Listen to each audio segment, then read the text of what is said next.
오늘 갈라디아서 2장의 말씀입니다. 말씀의 제목은 믿음의 구원입니다. 오늘 갈라디아서 2장에는 바울이 자신의 사도권과 또 베드로에 대한 책망과 우리가 오직 구원은 우리의 어렵다함은 예수 그리스도를 믿음으로 말미암아 이루어진다는 이신 득의에 대한 그 말씀이 기록되어져 있습니다. 오늘 이 갈라디아서 2장의 말씀을 통해서 우리가 어떻게 성도로서 바르게 신앙생활하고 끝까지 하나님 말씀 따라서 그대로 순종하고 준행해야 되는지 오늘 말씀을 통해서 확인받도록 하겠습니다. 네. 첫 번째 2장 1절에서 10절의 말씀은 바울의 사도권에 대한 말씀입니다.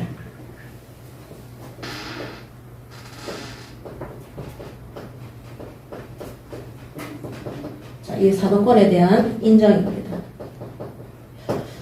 바울은 지금까지 모든 서신서를 통해서 자신의 사도권에 대해서 굉장히 많은 적대자들과 교회 안에 불신하는 자들이 많이 있음을 보고 바울이 그냥 기도로 넘어간 것이 아니라 끊임없이 자신이 목회자로 사도로 쓰임받는 것은 자신의 뜻이 아니라 사도행전 9장의 다메섹에서 친히 나타나신 주님께서 직접 주신 이방 선교의 사도로 부르심을 입은 사도권임을 계속해서 강조하고 있습니다.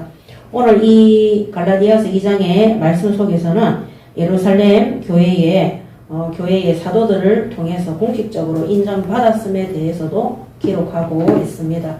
예수님의 12제자들 그들을 통해서 베드로와 같은 똑같은 사도의 직분을 가지고 자신은 이방인의 사도로 직무를 담당받았음을 당당히 증명하고 있습니다.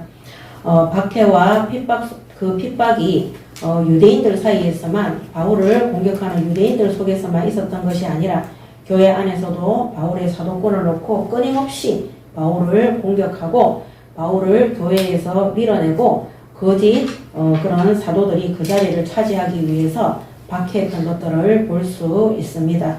그렇지만 이 바울은 하나님의 계시로 주님의 은혜로 이 받은 사도권을 결코 포기하지 않고 끝까지 증명하고 공식적으로 인정받으며 그 사도의 직분 그대로 로마까지 서바나까지 이방인의 사도로서의 직무를 끝까지 담당을 했습니다. 오늘 이런 것들을 볼 때 우리 예인교회 모든 성도들도 하나님 앞에 구원받은 성도로 또 하나님을 아버지로 부르는 자녀로 그 다음에 교회라는 또 직분을 주시고 또 교회 안에 목회자로 중직자로 평신도 제자로 주신 직분들을 부끄러워하지 말고 또 낙심하지 말고 끝까지 그 직분에 대해서 사명을 감당하는 그런 강건한 믿음과 또 자랑할 수 있는 그런 응답을 받으시기 바랍니다. 아멘. 끝까지 포기하지 마시고 하나님이 나를 우리 예인교회의 중직자로 불렀다. 우리 예인교회의 평신도 제자로 불렀다. 교역자로 불렀다. 이거는 사람이 임명한 것이 아니라 하나님이 나를 불러서 또 이 249 전 세계 선교를 위해서 부르시고 주신 직분이다. 그렇게 하나님 앞에 담대히 직분 가운데 서시기 바랍니다. 아멘. 우리 자신이 구원받은 것을 또 하나님의 자녀된 것을 성령께서 인도하심을 함께 하심을 또 우리 자신이 내게 주신 교회 안에서의 또 불신 현장에서의 모든 직분을 우리가 인정하지 않는다면 사탄은 결국 우리를 혼란스럽게 해서 교회를 떠나거나 교회 안에서도 실제 그리스도와 교제하지 못하고 낙심하고 절망적인 종교 생활하도록 그렇게 타락을 시킬 것입니다. 바울이 끝까지 포기하지 않은 것처럼 오늘 우리에게 주신 직분과 사명 끝까지 붙드시기 바랍니다. 아멘. 그래서 그 예루살렘 교회의 공식적으로 인정을 받은 것입니다. 자, 2장 1절에서 10절의 말씀을 보도록 하겠습니다. 자, 이때는 2장 1절에 14년 후에 내가 바나바와 함께 디도를 데리고 다시 예루살렘에 올라갔더니 이래 되었습니다. 이때가 언제나 바울이 2차 선교 이후에 두 번째로 방문했을 때입니다. 2차 방문 때입니다. 1차 선교 후에도 바나바와 함께 안디옥에서 출발해서 마게도냐 지역에 교회를 세우고 돌아왔을 때 예루살렘 교회에 1차로 가서 선교지에 있었던 것을 보고를 했습니다. 그리고 두 번째 같이 방문을 했을 때입니다.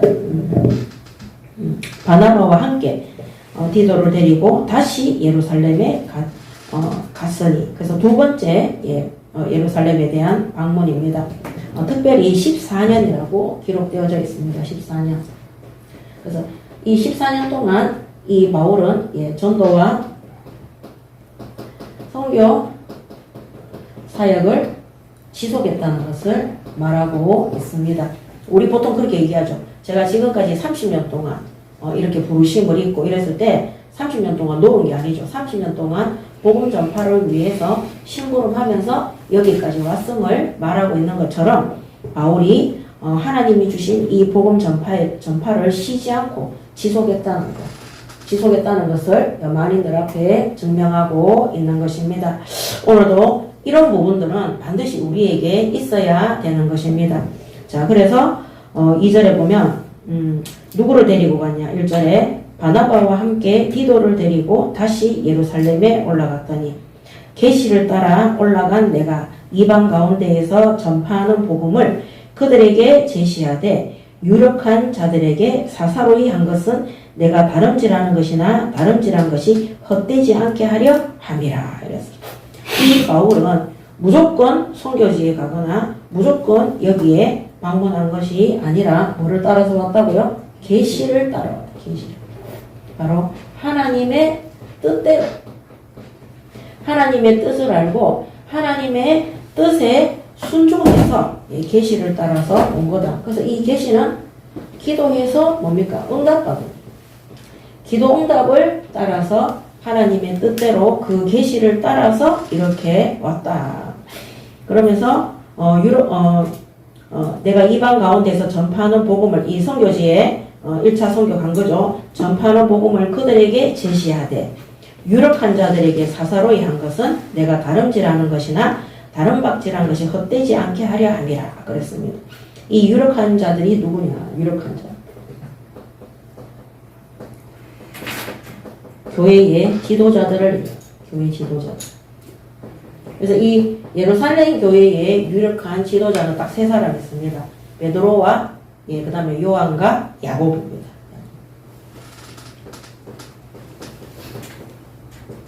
베드로와 사도 요한과 그 다음에 야고보 사도. 그래서 이 야고보 사도가 안디옥에도 직접 가보고 그 다음에 예루살렘 교회 안에 할례에 대한 문제들이 사도행전 15장에 터졌을 때도 야고보 사도가 그들을 평정 딱 시킵니다. 그래서 뭡니까? 그 피 먹어 죽은 짐승에 그런 거 먹는 거 외에 다른 것들은 문제 삼지 않겠다. 공회에서 딱 결정을 그렇게 하는 일에 심부름했는 사도도 바로 야고보 사도입니다. 그래서 이 세 사람이 이 교회 안에서 중요한 지도자들로 심부름하고 있었습니다. 그래서 사사로이 한 것은 내가 다름질하는 것이나 다름질한 것이 헛되지 않게 하려 함이라. 개인적으로 교회의 지도자들한테 내가 이 복음을 전달했을 때 이것이 절대 헛된 것이 아니라 나에게 정당한 복음을 전파한 것이다. 한마디로 내가 전한 이 복음이 예수님의 직계 사도들보다 못한 것이 전혀 없다. 내가 전하는 이 복음은 어떻다고요? 정당하다. 그래서 바울이 복음에 대한 복음 전파에 대한 정당성에 대해서 딱 자신을 피력하고 있습니다.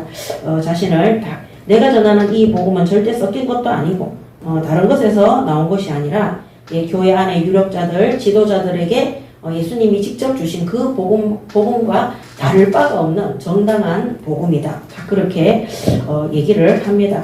왜 그러냐면은 이 바울은 예수님을 만난 이후에 아라비아와 다소에 가서 구약 성경 모든 말씀 속에서 기록되어진 그리스도에 대한 말씀을 다시 한번 깨닫게 되었고 실제 그것이 현장에 나가서 그 현장에서 복음을 예수 그리스도를 전파했을 때 많은 사람들이 구원받고 그들에게 붙었던 흑암들이 꺾이고 귀신들이 떠나가고 그 다음에 제자가 세워지고 이런 응답들을 받았기 때문입니다.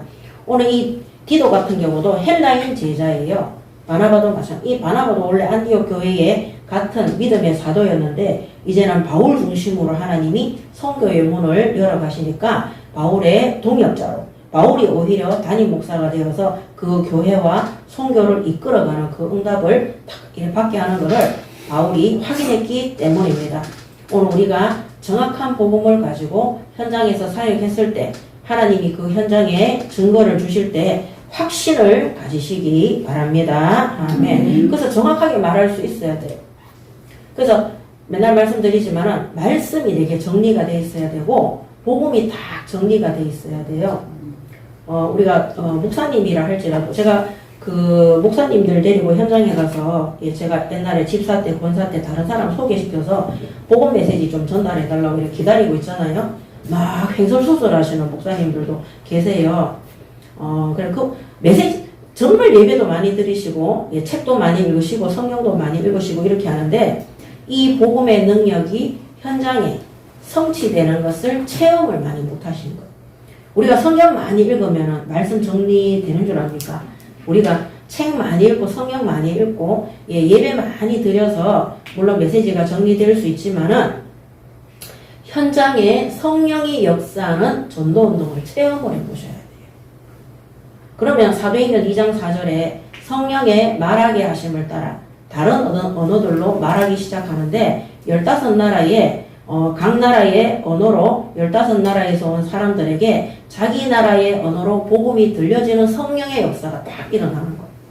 그래서 우리가 현장 가서 복음을 계속 전하잖아요. 그동안 드렸던 예배, 그동안 읽었던 성경, 그 다음에 우리가 묵상했던 말씀, 또 하나님이 주셨던 천명, 소명, 사명의 이런 말씀들이 그 현장의 성령의 역사로 딱 정리되어져서 정확한 답으로 그 현장에 필요한 말씀으로 딱 나오도록 되어 있어요. 그래서 복음 전하는데 상대방도 은혜 받고 구원받지만 이 말씀 전달하는 우리에게도 우리 마음이 뜨거워지면서 확신을 가지게 되고 하나님의 말씀이 저에게 훨씬 정확하게 정리가 되는 그런 응답을 받게 되는 것입니다. 그래서 특히 우리 새가족들이 교회에 왔을 때 새가족 주변에는 전부 다 불신자들이에요. 저는 지금 주변이 다 예수 믿는 사람들이잖아요. 근데 제가 새가족 때는 우리 주변이 제가 다니는 직장도 가족도 친척들도 싹 다 불신자들 전도의 대상들입니다. 그 현장을 놓고 하나님 앞에 기도해서 응답받을 수 있도록 그래서 저도 첫 번째 전도지 선교지가 가족 그 다음에 두 번째가 제 산업 현장 그 다음에는 만남의 현장 그거를 놓고 계속 기도하는데 하나님이 시급한 현장부터 계속해서 전도의 문을 열어주셨어요. 그래서 그거를 하다 보니까 성경 읽고 정시 예배 드리는 거는 평상시에 딱 하고 있고요. 하나님이 현장의 문을 딱 열어주시면 그때부터 성령께서 인도해달라고 계속 기도합니다. 그래서 사도행전 3장에도 보면 베드로와 요한이 제9시 기도 시간에 현장에 갔는데 안전뱅이가 딱 준비되어 있는 거. 그 다음에 안디옥 교회와 바울과 그 팀들도 기도하고 있는데 하나님께서 문을 열어주시고 예비된 제자들을 다 붙여주시는 겁니다. 그래서 현장 가면은 성령께서 그동안 우리가 예배하고 훈련받고 준비했던 모든 말씀들이 성령의 말하게 하심을 따라 성령의 능력 속에서 현장에 전달될 수 있도록 응답을 받아야 되는 것입니다. 그래서 그렇게 해서 문들이 탁 열려지잖아요. 그러면 평상시에 예배하고 기도하고 하는 이 모든 것들이 성령 충만인 것. 그러면 현장 가면 성령 인도를 받게 되는 것입니다. 그래서 신학생들이나 많은 교육자들이 저에게 와서 어떻게 하면 전도를 잘할 수 있느냐 방법을 가르쳐 달라고 해서 제가 방법을 가르쳐 줘요. 평상시에 3824 한마디로 3시간 간격으로 8번 정시 예배 정시 기도 하시고 그 다음에는 예배 드리라고 8번 예배 드리고 8번 기도할 수 있도록 그거 지도하면은 다 기분 나빠하고 싫어해요. 자꾸 어디 나가기를 원하는 거예요. 자, 성령 충만될 때, 자, 오직 성령 임하시면 너희가 권능받고 예루살렘과 유대와 사마리아와 땅끝까지 증인이 되리라고 그렇게 약속하셨어요. 그래서 우리가 산업 현장이나 지역 현장에 파송되어졌을 때도 여기 어디 제자 있나 이래 찾으러 다니는 사람들은 성령 충만하고 좀 거리가 멉니다. 그런 사람들한테는 제가 이 예배 기도를 가르쳐 주면 굉장히 기분 나빠하는 거예요. 자꾸 어디에 가서 뭔가 쑤셔가지고 뭔가 역사를 자꾸 일으키려고 합니다.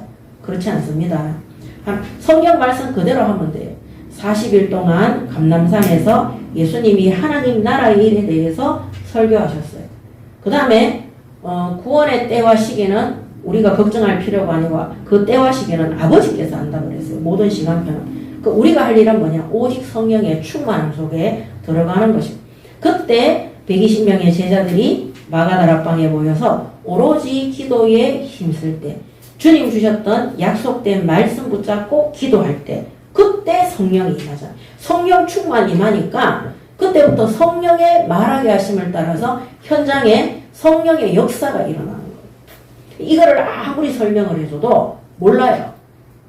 성령 충만이 뭐냐? 내 몸이 막 뜨거워지고 막 눈에서 불이 나고 막 사람을 보면 깨뚫는 그거는 약간 문제가 있는 사람들이고 평상시에 하나님이 허락하신 현장에서 단을 쌓고 기도하고 예배하고 있는 이것이 성령 충만이.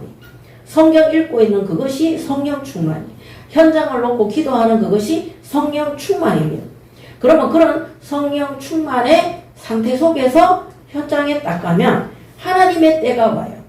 그때 내가 생각지도 못했던 만남을 주시면서 딱 사람을 만났는데 그 사람에게 필요한 말을 성령께서 내 입을 열어서 말하게 하시는 거예요.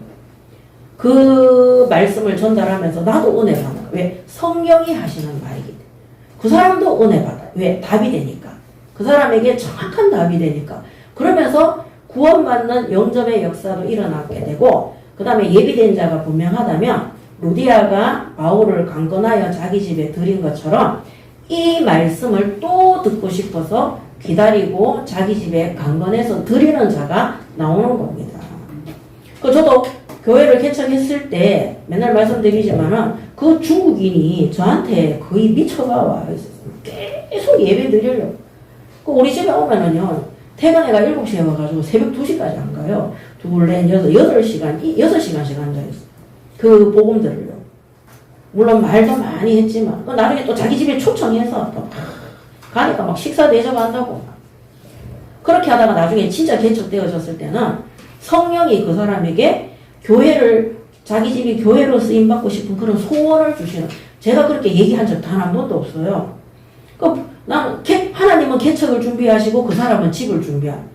그러면서 하나님 루디아의 집에 바울이 들어와서 온 가족이 구원받고 교회가 되도록 인도하신 것처럼 딱 정확한 시간표에 거기에서 개척되어질 수 있도록 인도하신. 우리 교회 오신 중직자분들도 따로 만나서 뭐 사귐이 있었던 게 아니라 제가 올렸던 현장 포럼 사역 메시지 듣고 계속해서 찾아온 거예요. 제가 하는 본인 교회 담임 목사님들 다 있었어요. 제가 하는 메시지 이거 듣고 싶어가지고. 그래서 우리가 성령 충만 받을 때, 그래서 오늘 바울이 계시를 받아서 복음 전파한 것에 대해서 당당하게 얘기를 하는 것입니다.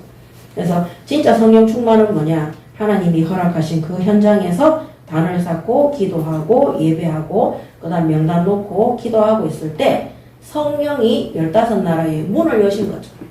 성령께서 예비하신 말씀을 통해 각 나라에 온 사람들한테, 유대교에 있는 사람들한테 답을 준 것처럼 성령께서 문을 열어주시고 답을 주시고 구원받는 은혜, 거기에 갈급한 사람들에게 붙었던 악신들이 떠나고 치유되는 역사, 그 다음 거기에 사명 붙잡고 있는 사명자들에게 함께 동역할 수 있는 일꾼들로 세워질 수 있도록 하나님이 인도를 하시는 것입니다.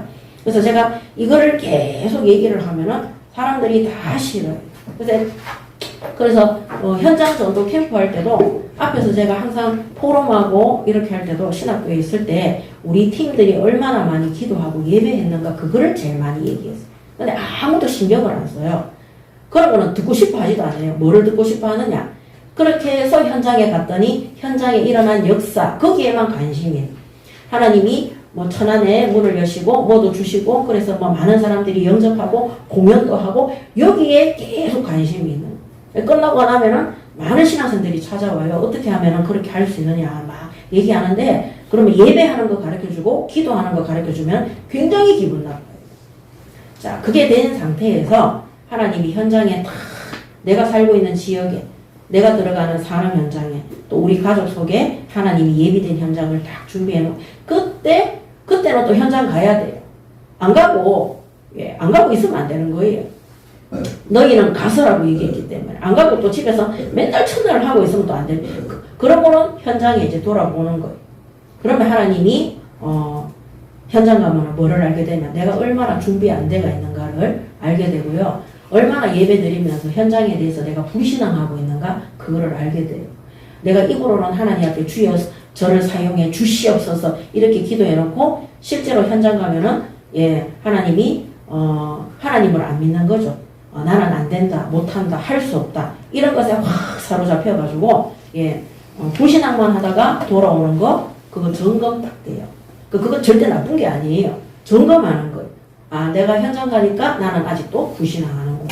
그러면 내가 예배 2개 드리고 있는 사람은 3개 드려야 돼요. 기도 10번 하는데도 현장 가서 불신앙한다. 기도 20번 해야 되는 거. 그래서 처음에는 뭐라 그랬어요? 예배하고 기도를 양으로 해야 돼요. 양으로. 계속만. 못 깨닫고, 그래서 옛날에 저희 교회 박장로님 같은 경우는 저한테 와서 계속 확인을 했다니까요.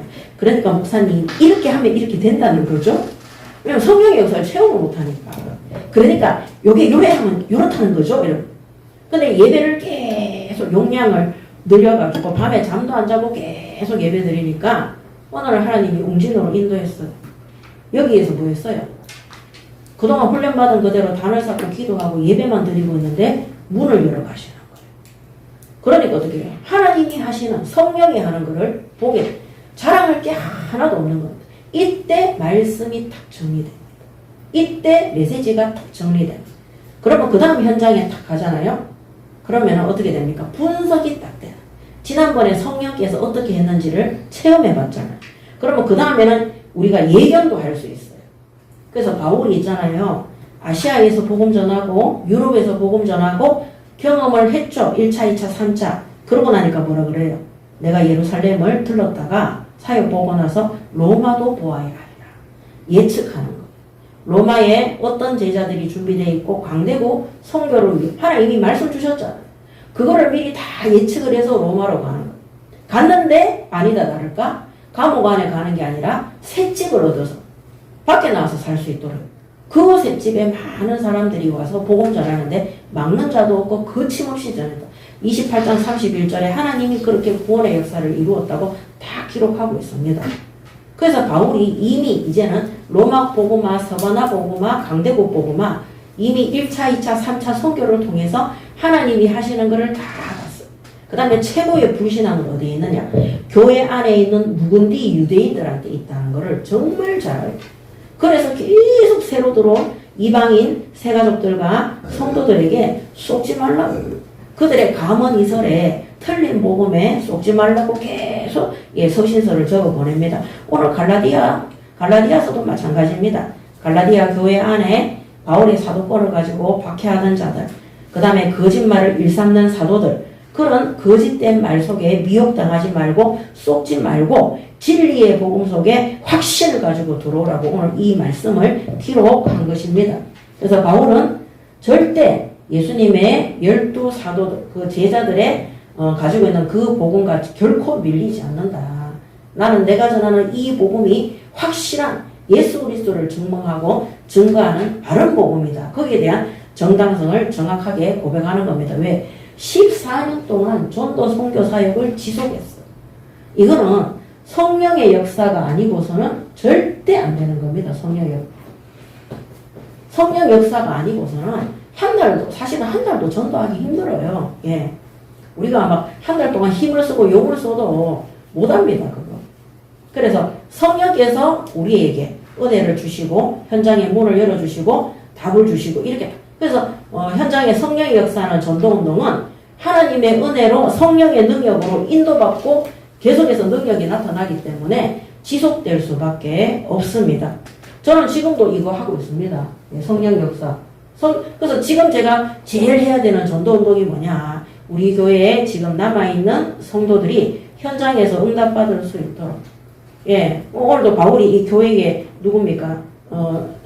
바나바하고 디도를 데리고 가잖아요. 특히 디도 같은 경우는 이 유대주의자들이 할례, 할례로 구원받을 수 있다. 이 엉터리 복음을 말하기 때문에 디도는 할례도 안 시켰어. 이게 딱 적어놨어요. 막 사람들이 반박하고 반발하는데도 디도에게 바른 복음에 대한 정당성을 심기 위해서 박해 속에서도 절대 디도에게 그런 거 시키지 않습니다. 그래서 오늘 우리가 14년 동안 전도를, 선교를 지속할 수 있다는 것은 성령의 역사이기 때문에 모든 메시지와 현장이 탁 정리가 되는 거예요. 그러면 그때 하나님 앞에 예배하고 성경을 읽으면 길이 보이는 거예요.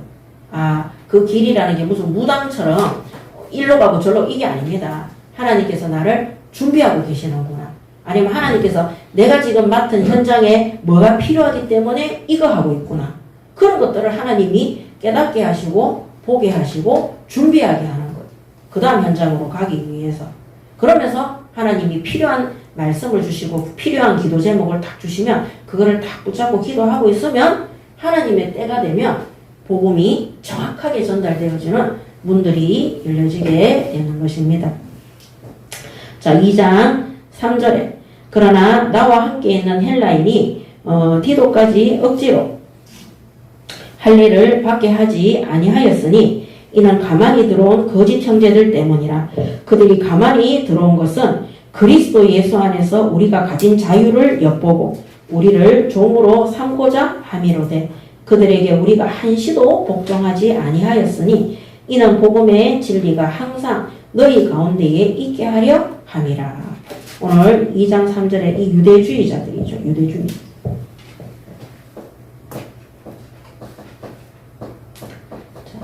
이 유대주의자들이 율법을 강조하잖아요. 율법. 이 율법으로 구원의 척도를 만드는 것이 바로 유대주의자. 이들이 뭡니까? 할례를 강조. 할례 안 받으면, 할례 받지 않으면 구원 못 받는다.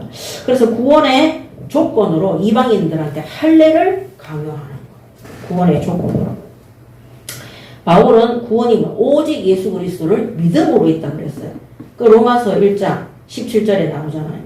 예, 그러면서 예, 할례 행위는 결코 구원의 조건이 아니다. 자, 율법은 구원의 조건이 아닙니다. 죄를 깨닫게 하는 것. 내가 죄인임을 깨닫게 하는 것이 율법입니다. 자, 구원받은 성도가 다시 율법으로 돌아가서 이 율법을, 이 할례를 받아야지만이 내가 구원이 있다. 이렇게 바보 같은 짓을, 어리석은 짓을 하는 것들이 바로 이 유대주의자들입니다. 이들은 뭐를 가지고 있습니까? 복음보다 더 높은 선민 사상을 다 가지고 있는 것입니다. 그래서 이런 율법주의를 고수하는 유대인들을 가지고 말하는 거짓 형제들이라고 얘기하는 거짓 형제들. 자, 그래서 이들의 특징이 뭡니까? 이 유대주의자들의 특징.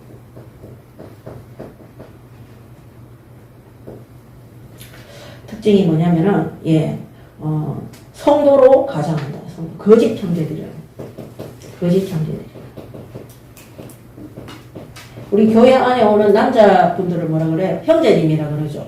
여자분들은 뭐라 그래요? 자매님이라 그러죠. 그래서 거짓 형제님들이죠. 이게 거짓 형제들. 그래서 이들의 특징이 뭐냐? 성도로 가장했다. 껍데기는 형제님이죠. 근데 실제로는 교회 안에 들어와서 뭐 하느냐? 복음의 진리를 배척하는 거죠. 한마디로 할례까지 받아야지 너희가 완전한 구원 속에 들어온다. 복음을 바꾸는 거죠. 그러면서 어떻게 하느냐? 응? 교회를 무너지게 하는 거죠. 교회를 파괴하는. 이때부터 이방인들과 교회 안에 있는 새가족들, 이런 사람들이 헷갈리기 시작하는 거죠. 전에는 예수만 믿으면 된다 하더니 이제는 유대인들이 지키는 율법도 다 지켜야 되고 모세오경도 다 지켜야 되고 거기에 따르는 할례까지 그것까지 해야 된다고 하니까 어떻게 됩니까? 이 행위가 점점 커지니까 나중에는 복음이 없어지니까 진리가 너희를 자유케 한다 그랬잖아요. 근데 이 복음이 자유하게 하는 게 아니라 어떻게 됩니까? 얽매이게, 올가매게 하는 거. 그 율법에 잡히도록 그렇게 하는 것입니다. 그러면서 교회를 파괴하는 일에, 교회가 무너지는 일에 이들이 거짓 형제들이 예, 율법주의를 고수하는 이 유대인들이 심부름을 하는 거죠. 베드로후서 2장 1절에 보면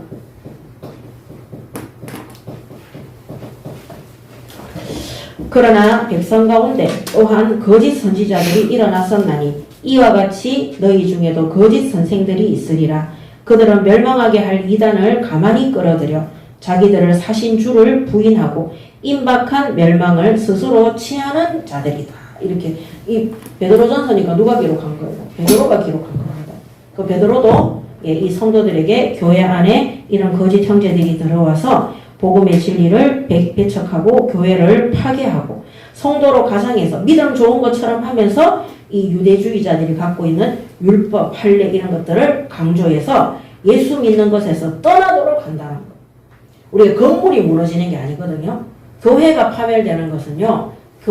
교회인 성도가 무너지는 것입니다. 예. 그래서 2장 5절에 보면 2장 4절에 그리스도 예수 안에서 우리가 가진 자유를 엿보고 우리를 종으로 삼고자 하며 5절에 그들에게 우리가 한시도 복종하지 아니하였으니 이는 복음의 진리가 항상 너희 가운데 있게 하려 함이라. 자, 바울은 어떻게 했습니까? 절대 속지 않았습니다. 유대주의자들한테 이런 거짓 선자들한테 절대 안 속았습니다. 우리가 한시도 복종하지 그들에게 한시도 복종하지 않았다. 왜 그러냐? 복음의 진리 가운데 항상 있었기 때문에. 그래서 복음의 진리 가운데 있었기 때문입니다. 이 복음의 진리가 뭡니까? 오직 예수 그리스도의 복음과 하나님의 살아계신 말씀 가운데 있었기 때문에. 하나님은 단 한 번도 할례를 통해서 구원받는다고 얘기하신 적 없습니다. 기록된 적도 없고. 그래서 다른 복음을 말하고 있는 이들에게 안 쏘고만 되는 거예요. 근데 여러분 보세요. 여러분들이 성경도 안 읽죠. 예배도 안 드리죠. 기도도 안 하잖아요. 그러면 교회 안에 이런 자들이 가만히 들어와서 믿음 좋은 척하면서 이런 율법의 행위를 가지고 너는 아직까지 구원 못 받았다 이렇게 가면요 쏘는 거예요. 완전히. 그래서 우리가 하나님 앞에 성경 읽고 예배하고 기도해서 하나님의 말씀 가운데 진리 가운데 우리가 딱 든든히 서 있으면 복음의 진리 속에 딱 들어와 있으면 바울처럼 절대 그들에게 종로를 타지 않고 속지 않고 분별하게 되는 것입니다. 그 교회에서 그런 성경 말씀을 거꾸로 만들어가지고 막 말하는 그런 거짓 형제들이 일반 세가족이나 평신도들이 아니에요. 주로 중직자나 목회자나 교역자들이 그런 짓을 하는 거예요. 성경 말씀 다르게 해가지고. 그 지금 그렇게 하는 메시지 하는 목사님들 엄청나게 많습니다. 저도 누구 메시지 좋다 해서 막 저한테 이거 좀 들어보시라고 왜 그렇게 또 그런 걸 또 전달해 주? 저 잘 안 봅니다. 그냥 성경 봅니다. 성경 보고 주석 보고 예 그렇게 하지. 예 목사님 그런 목사님 메시지를 들으려면 이게 제가 생각이 잘못된 건지 제가 그 교회를 가야 되지 않나. 내가 목사님 참조를 할 수 있겠죠. 사례나 이런 것들을. 근데 제가 전에 어떤 목사님 메시지 좋다고 누가 저한테 보내줬는데 그분이 뭐라 하더라. 우리는 세 가지 견을 갖고 있어야 됩니다. 세 가지 견이 있습니다. 편견, 먼견 이렇게 해서 이거 별로 안 듣고 싶다. 그냥 말씀 우리 교회에 주신 말씀 그대로 될 수 있으면은 말씀도 변질시키지 말고 다른 용어도 쓰지 말고 왜냐면 우리 앞전에 했던 교단이 다른 용어 계속 쓰다가 나중에 성도들이 기도해서 이 무슨 기도해야 될지도 모르겠다. 그 상태까지 갔거든요. 그래서 될 수 있으면은 우리 교회 강단 제목 제가 다르게 잘 안 짓습니다. 성경에 있는 말씀 그대로 거의 다 짓습니다. 성경에 있는. 오늘 이 믿음의 구원도 여기에 나와 있는 거 그대로 적은 거예요. 될 수 있으면 성경에 있는 그대로 하나님의 말씀 그대로 거기에서 벗어나지 않도록 그 다음에는 신학자들이 쓴 주석도 너무 지나치다 싶은 거는 제가 너무 깊이 들어가고 이런 것들은 안 하나님이 지금 하나님이 그 신학자들 안 만들었을 때 성경은 그러면 틀린 겁니까? 아니잖아요. 구약시대에 모세가 오경을 기록하기 전에는 전부 다 이스라엘 민족이 구전으로 들은 거잖아요. 부모로부터. 그때도 하나님은 복음 다 설명했거든요. 그래서 기록되어진 성경 말씀 그대로 우리가 믿고 기도하면은 하나님이 성령으로 능력으로 역사한다.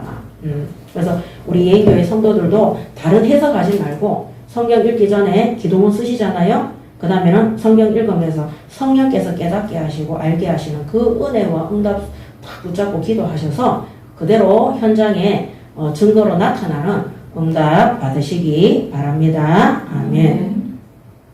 그래서 저한테 연락 와서 우리 교회 그 강단을 달라고 하시는 분들이 보통 중직자분들이에요. 장로님, 권사님, 그 다음에 사모님들도 있어요.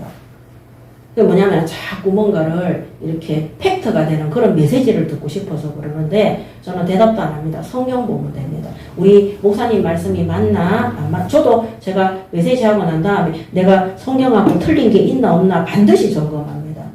그래서 여러분들한테도 얘기하잖아요. 제가 강단에서 성경 외에 말씀에 다른 거 이상한 말 하면 반드시 저한테 얘기를 해 주셔야 되는 거예요.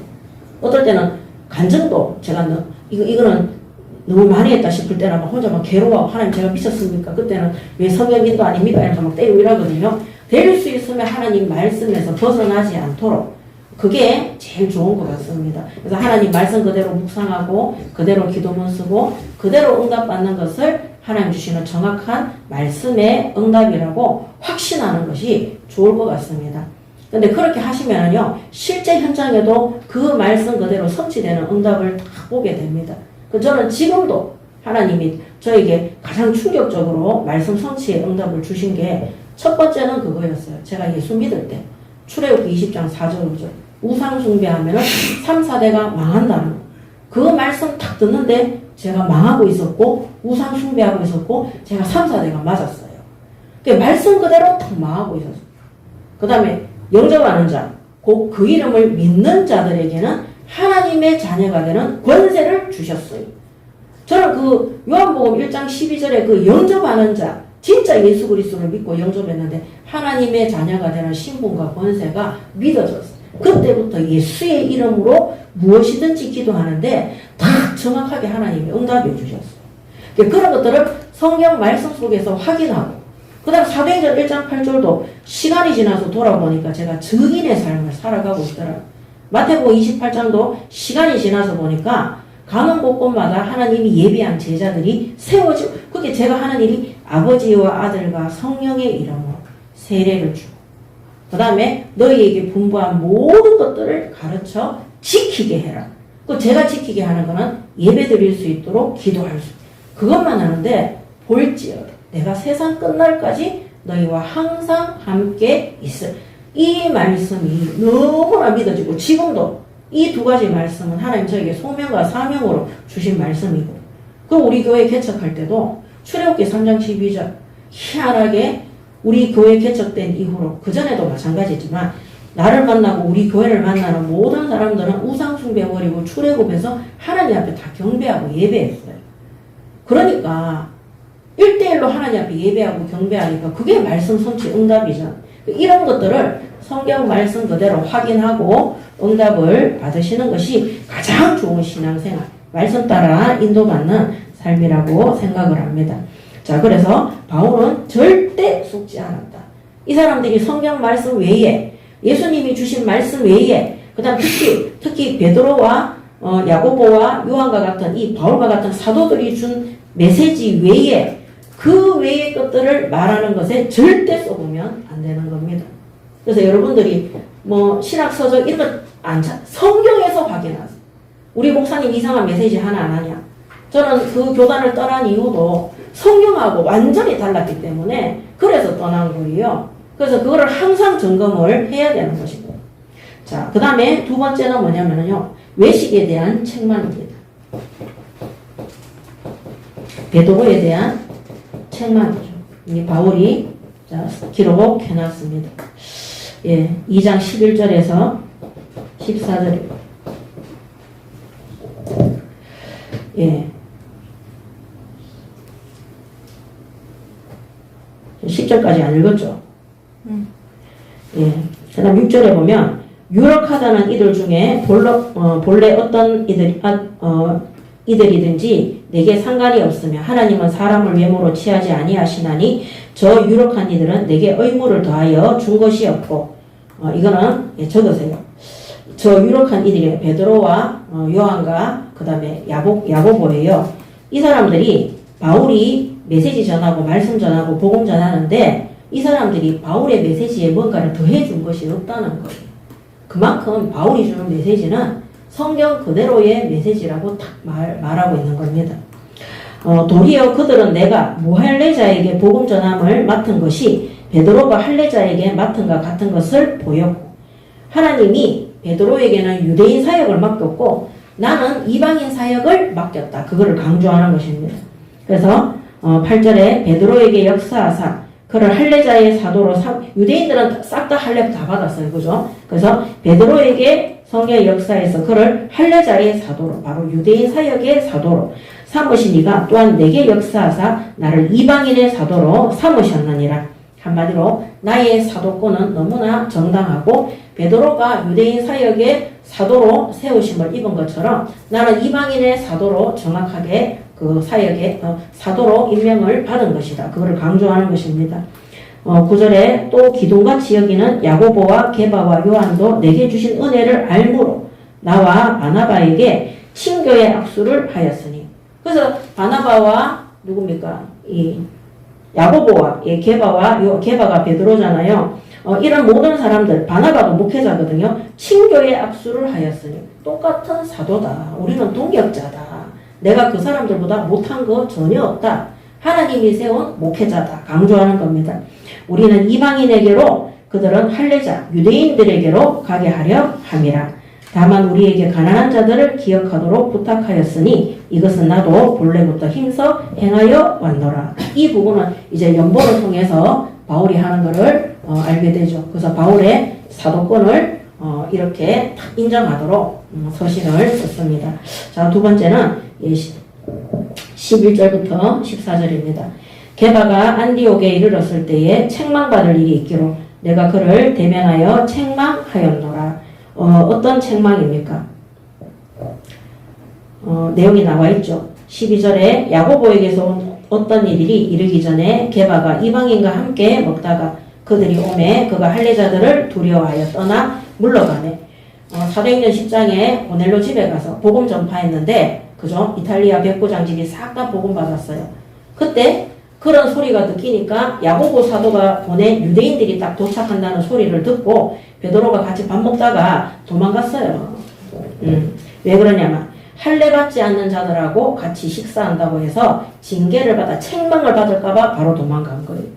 자, 13절에 남은 유대인들도 그와 같이 외식함으로 바나바도 그들의 외식에 유혹되었느냐. 이 외식이 뭐냐? 바깥에서 밥 먹는 걸 얘기하는 것이 아니라 예수님의 뜻과 상관없이 유대인들의 할례 받은 것에 대한 책망을 받을까봐 거기에 대해서 외식, 복음 외에 다른 문제 때문에 그 할례 문제 때문에 도망간 그 베드로에 대해서 책망을 하는 것입니다. 그 외식에 대해서 책망하는 거죠. 예. 게바가 베드로입니다. 베드로에 대한 책망입니다. 예. 할례에 대한 유대인들에 대한 외식의 행위죠. 밥 먹다가 숨은 거죠. 자, 그랬더니 어떻게 됐습니까? 13절에 남은 유대인들도 그와 같이 외식함으로 바나바도 그들의 외식에 유혹되었느니라. 자, 분명히 사도행전 15장에 보면 이방인의 할례에 대해서 안디옥 교회에 문제가 터졌을 때 야고보 사도하고 거기 있는 공회에서 뭐라고 했습니까?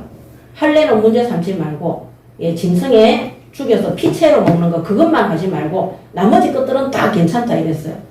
근데 거기에 베드로가 다 있었거든요.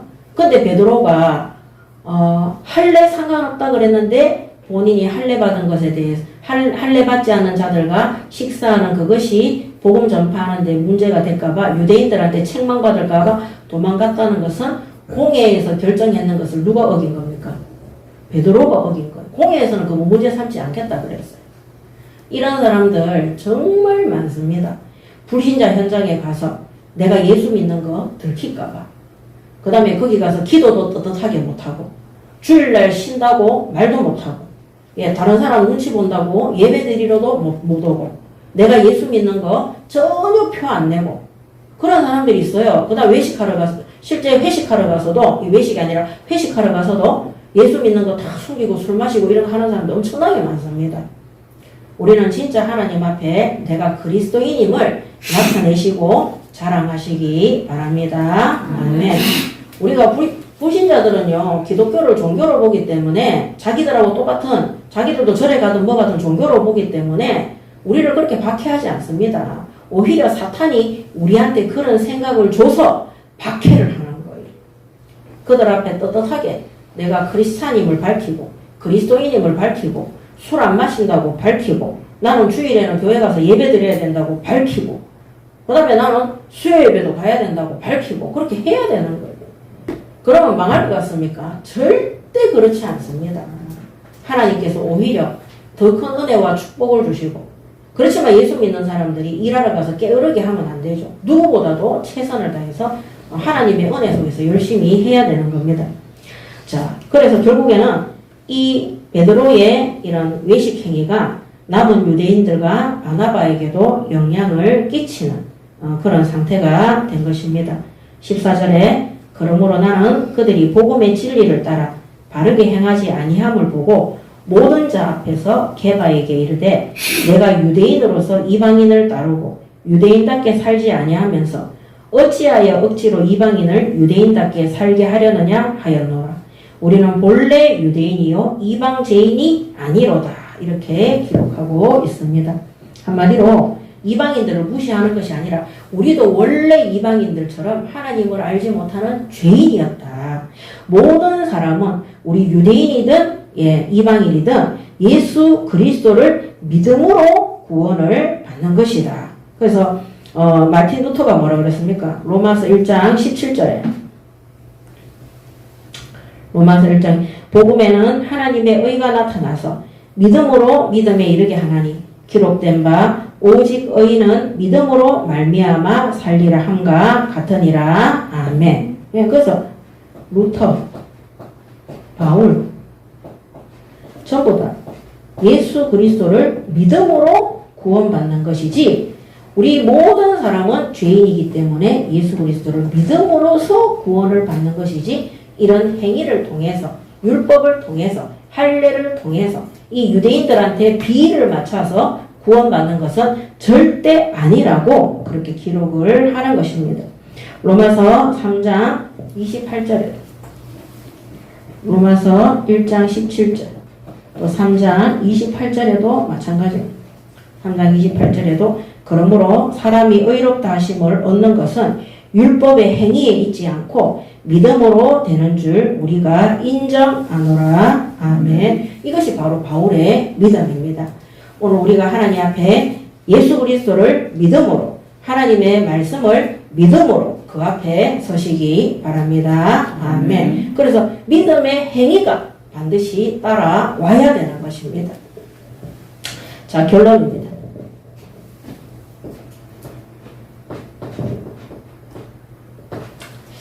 결론, 로마서 믿음의 구원이 결론.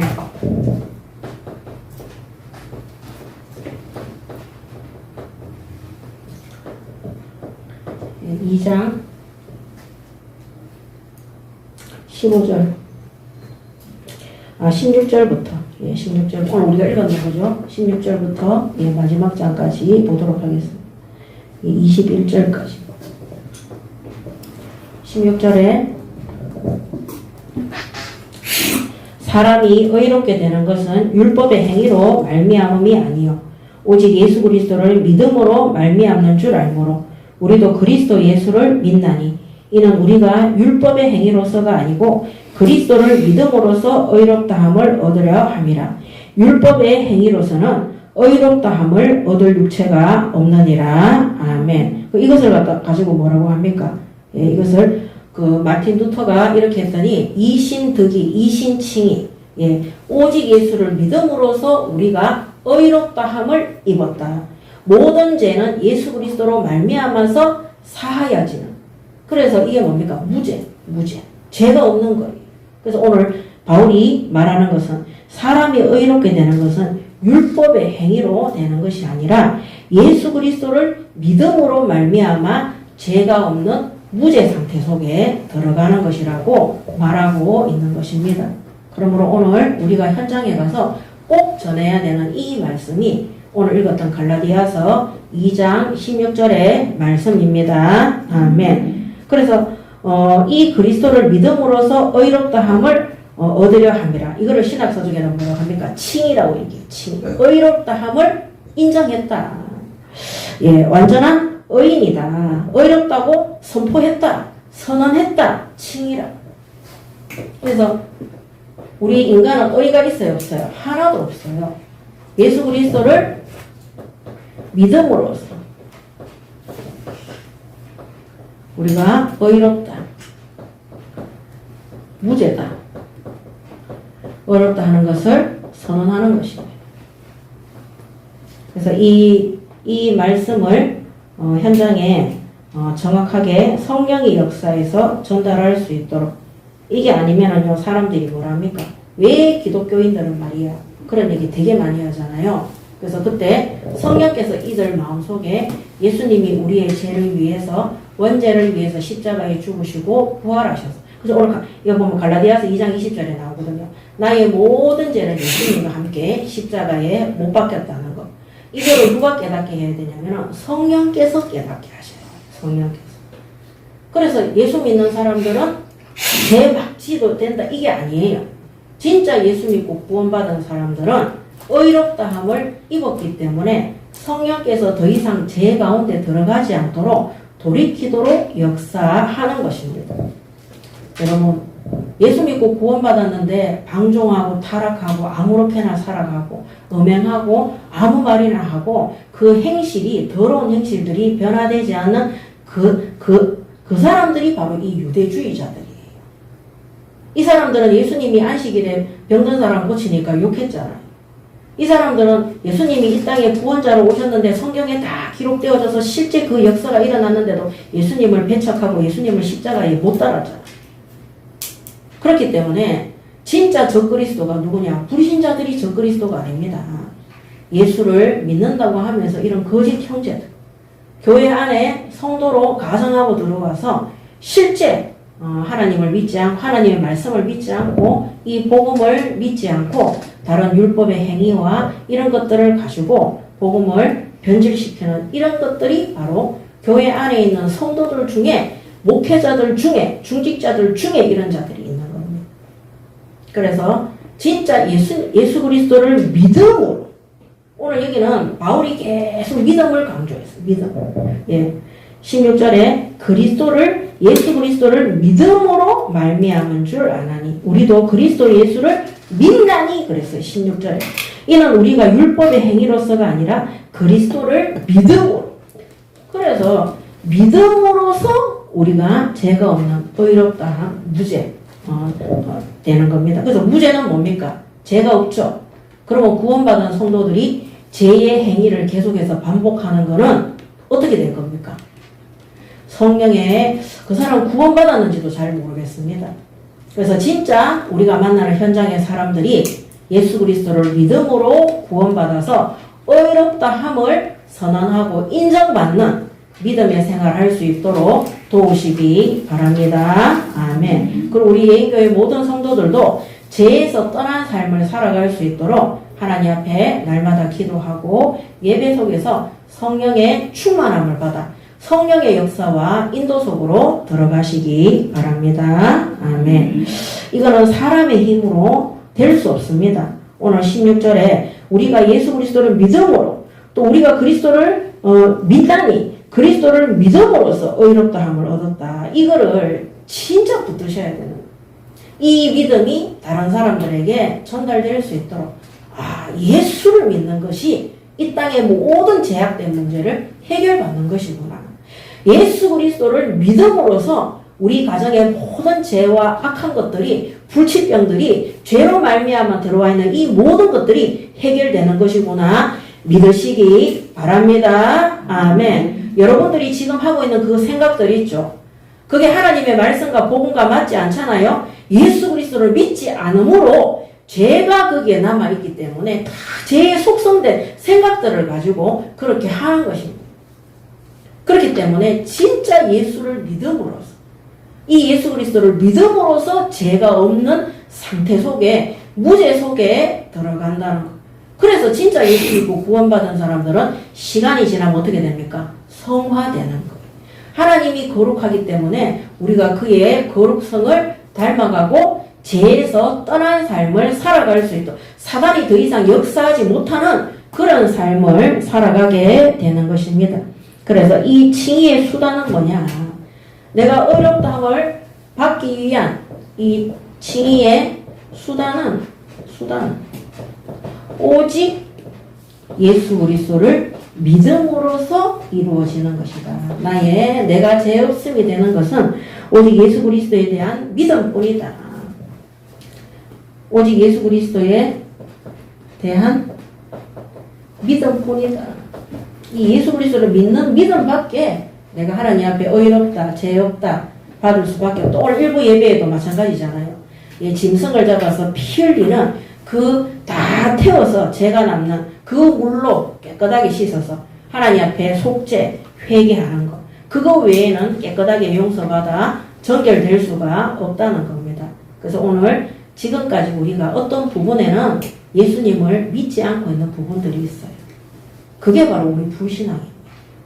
그게 교회 안에 있는 가짜 성도들이에요. 우리는 예수 그리스도를 처음부터 다 믿을 수 있냐? 아닙니다. 새가족들 중에는요, 우리보다 더 예수 그리스도를 100%, 300% 믿는 사람들도 있습니다. 저는 새가족 때 진짜 믿었어요.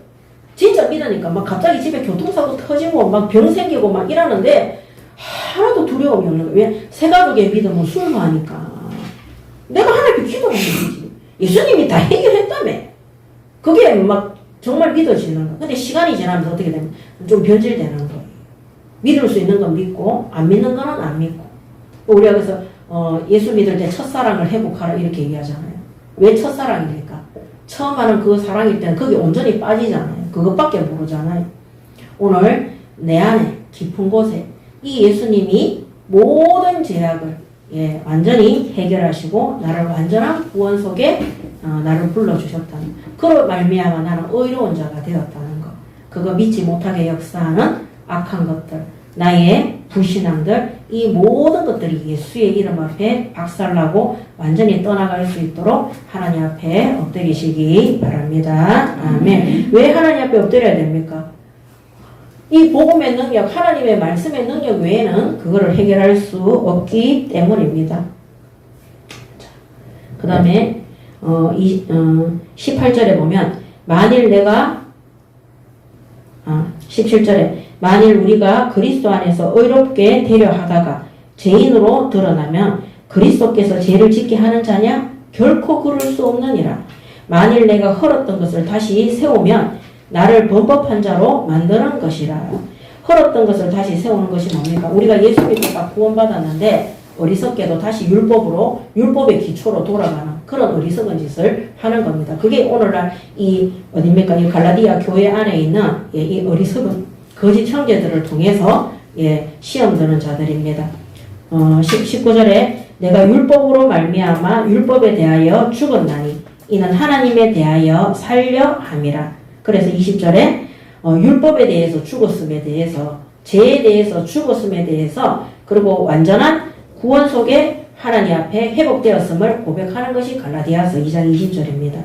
내가 그리스도와 함께 죄로 인해서 만약에 이제 갈로 열면은 죄로 인해서 십자가에 못 박혔나니 그런즉 이제는 내가 사는 것이 아니요 오직 내 안에 그리스도께서 사시는 것이라. 이제 내가 육체 가운데 사는 것은 나를 사랑하사 나를 위하여 자기 자신을 버리신 하나님의 아들을 믿는 믿음 안에서 사는 것이라. 아멘. 이 갈라디아서 20절도 믿음입니다. 하나님의 아들이신 예수 그리스도를 믿음으로 사는 것입니다. 그래서 올바른 그리스도인의 삶은 뭡니까? 예수님을 나의 구원자로 나의 구주로 내 인생의 주인으로 모시고 섬기고 믿는 것입니다.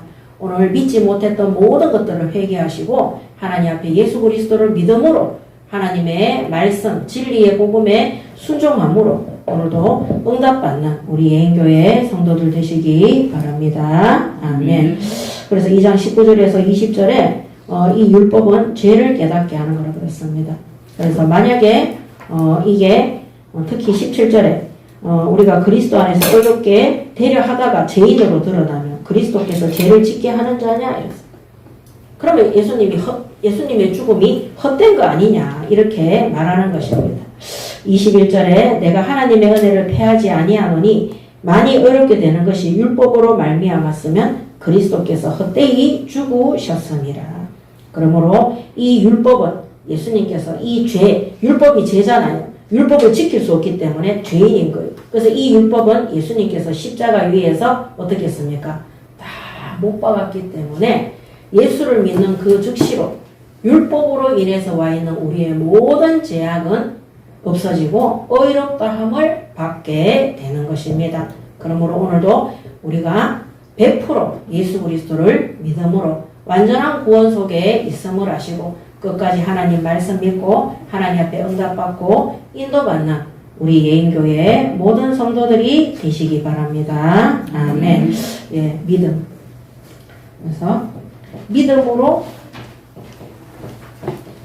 사는 예수 그리스도의 제자들이 되시기 바랍니다. 아멘. 예, 우리가 받은 이 구원받을 때만 받는 이 믿음은 하나님이 주시는 은혜의 선물이라 그랬어요.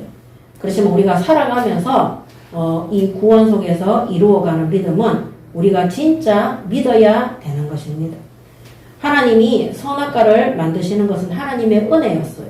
그죠? 그 선악과로 말미암아 아담과 하와가 사단에게 종속되지 않는 거예요. 근데 그거를 선악과를 만드는 거는 하나님의 일이지만은 그 선악과를 따먹지 않고 그거를 볼 때마다 하나님께만 경배하고 하나님의 말씀을 믿고 에덴 동산의 모든 축복을 누리는 것은 누구의 선택입니까? 아담과 하와의 믿음의 선택인 거예요. 그 믿음을 누가 깨뜨렸느냐? 하와가 불신앙함으로 깨뜨린 겁니다. 그러므로 이 땅에 제약이 들어오게 된 것입니다. 오늘 우리가 하나님 앞에 진실로 믿음으로 나아갈 수 있도록 하나님이 우리에게 보내주신 이 예수 그리스도께서 완전한 구원, 그래서 모든 죄로 말미암아 따라오는 저주와 질병과 재앙과 이 모든 것들은 이미 끝났고 해결되었음을 믿으시기 바랍니다. 아멘. 그래서 조금 아프다고 해서 불신앙할 필요 있어요? 없어요? 없어요. 경제적인 어려움이 왔다. 나는 불신앙한다. 예수 안 믿는 겁니다. 여전히 죄하고 살고 있는 겁니다. 그래서 이거는 우리가 하나님 앞에 계속 믿음 고백하고 어떻게 해야 됩니까? 예배하고 기도하고 하나님의 말씀 붙잡고 정말 그 믿음 고백할 때 성령께서 우리에게 확실한 믿음으로 은혜를 주시고 더하여 주시는 겁니다. 전도운동도 누가 잘하는 줄 압니까? 현장 가서 체험해 본 사람이 전도운동 잘합니다. 뭔 역사 안 일어나도 안 흔들려요. 왜? 과거에 하나님이 하셨던 전도를 체험한 경험이 있거든요. 질병도 마찬가지입니다. 내가 옛날에 병 걸렸다가 낫은 경험이 있는 사람은 지금 중대한 병이 와 있어도 안 흔들려요. 왜? 전에 하나님 앞에 진짜 기도해서 응답받았던 체험이 있기 때문에 오늘 우리가 그 체험을 많이 쌓아서 믿음의 사람이 될 수 있도록 응답받으시기 바랍니다. 아멘. 그래서 사단에게 속지 말고 교회 안에 가만히 들어와 있는 거짓 형제들, 그런 복음 떠난, 말씀 떠난 그런 자들의 메시지에 흔들리지 말고 특히 불신자들의 말, 가족들의 말, 가족들 안에도 믿음 없는 자들이 있어요. 그런 사람들의 말에 휘둘리지 말고 살아계신 하나님의 말씀을 듣고 믿고 거기에서 모든 응답을 받으시기 바랍니다. 아멘. 기도하겠습니다. 하나님 은혜를 감사합니다.